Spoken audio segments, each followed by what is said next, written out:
చదివి ప్రార్థన చేసుకుంటాం. 86వ కీర్తనలో ఇంకొక మాట ఉంటుంది. దేవుణ్ణి మనం ఆపత్కాల మంది ఎలా వెతకాలి. 86:7 వాక్యం చదవండి.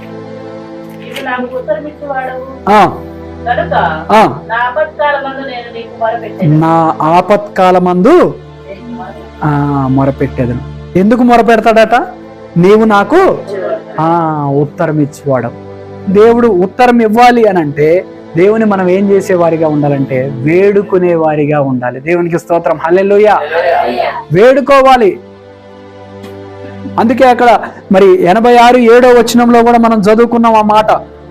ఏమంటుందంటే నీవు నాకు ఉత్తరం ఇచ్చువాడవు గనక ఆపత్కాలమందు నేను నీకు వేడుకుంటున్నాడు ఇక్కడ ఆయన. అదే మాటకి అనుగుణంగా ఆసాపు గారు కూడా ఏం చెప్తున్నాడంటే 50:15 వచనంలో ఏమంటున్నాడంటే ప్రభువా, ఒకసారి చదవండమ్మా. 50 నిన్ను నేను విడిపించదను. దేవునికి స్తోత్రం, హల్లెలూయా.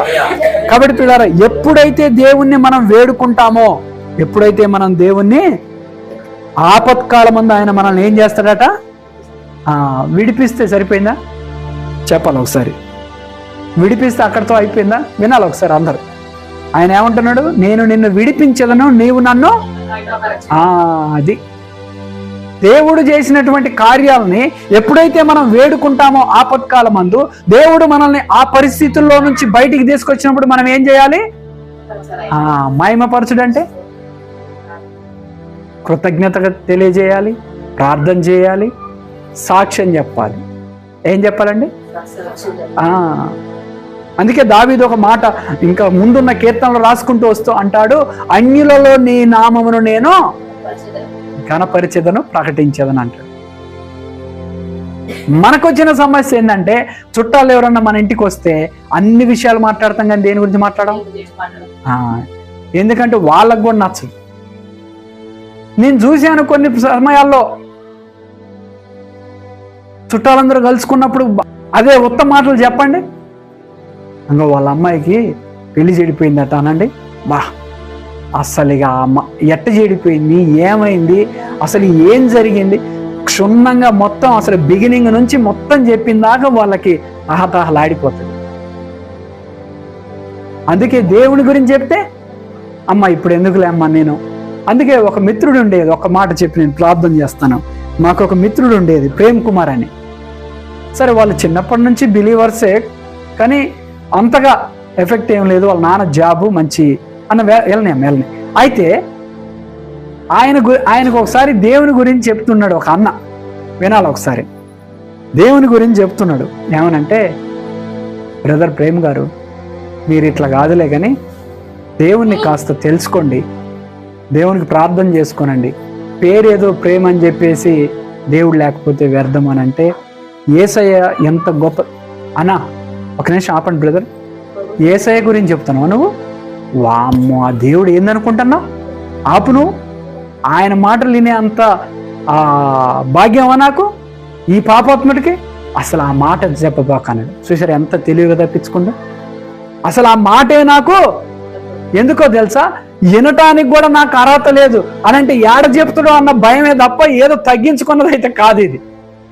అసలు ఏమన్నా అని నిజంగా బ్రదరు, యేసయ్య ఆగు, వామ్మో యేసయ్య అంత గొప్ప దేవుడా, అంత గొప్ప దేవుని గురించి నేను వినగలిగే అంత టోన్యా? వద్దొద్దు నాకు జబ్బాకని సింపుల్గా తప్పించుకున్నట్టు. కాబట్టి పిల్లరా, దేవుని గురించి మనం సాక్ష్యం చెప్పాలి, ఎవరు విన్నా వినకపోయినా. అందుకే మీరు గమనిస్తున్నారో లేదో, మా ఇంటికి ఎవరైనా చుట్టాలు రావాలంటే ఏదన్నా సభలు 2-3 రోజులు హైదరాబాద్ ఉన్నాయంటే వాళ్ళని ఏడే వదిలేసి అమ్మ మీరు వండుకొని తినండి అని చెప్పి పోయిన రోజులు కూడా ఉన్నాయి. అవి కూడా గుర్తు తెచ్చుకునే వాళ్ళు రారు. కాబట్టి పిల్లరా, దేవుని కొరకు మనం ఎప్పుడైతే వేడుకుంటామో ఏదో వేడుకున్న మనము ఆయన మనల్ని గట్టెక్కించాడు కదా అని. అందుకే ఒక సామెత ఏముంది చెప్పాలి, పెద్దోళ్ళు మీకు అందరికీ తెలుసు. చెప్పండి, గట్టెక్కిందాక చెప్పండి గట్టు మల్లయ్య అన్నాడు ఏదో అంటారుగా, ఒక సామెత ఉంది, అది నాకు కూడా గుర్తు రావట్లే. కాబట్టి పిల్లల అవసరము అయిపోయిందాకా కాదు దేవుణ్ణి మనం వాడుకునేది. ఏదో అవసరానికే కాదు. ఎప్పుడు వేడుకుంటారు చాలా మంది అండి దేవుణ్ణి?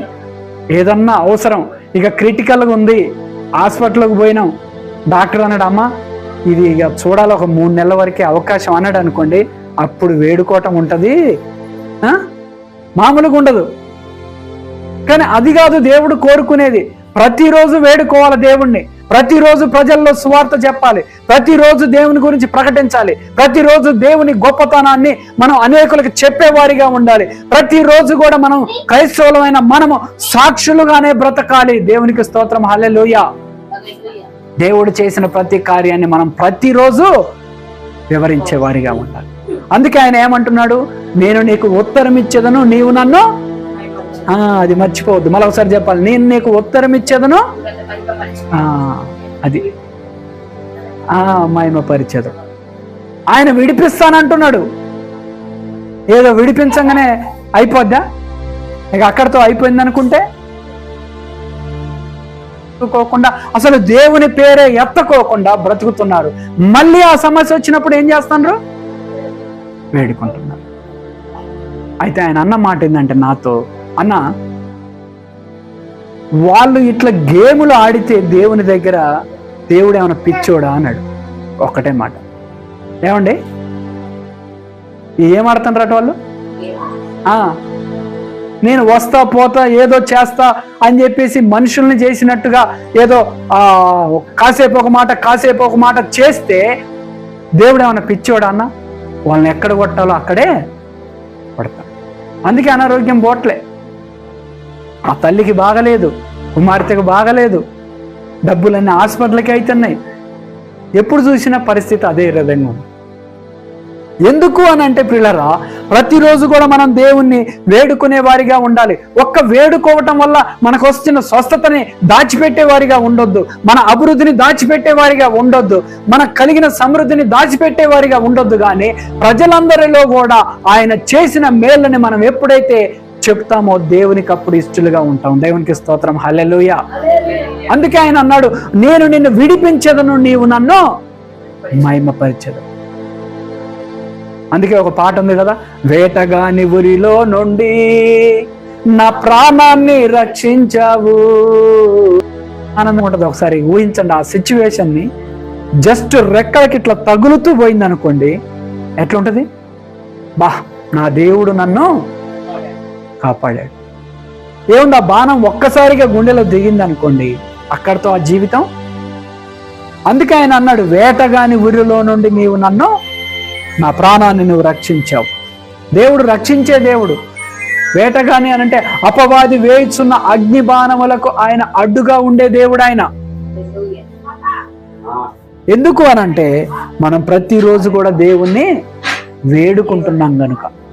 కాబట్టి పిల్లరా, ఈ మధ్యాహ్న కాల సమయంలో వాక్యం వింటున్న మనతో దేవుడు మాట్లాడుతున్నాడు. కొద్ది నిమిషాలు మన హృదయాలను దేవుని వైపు తిప్పుదాం.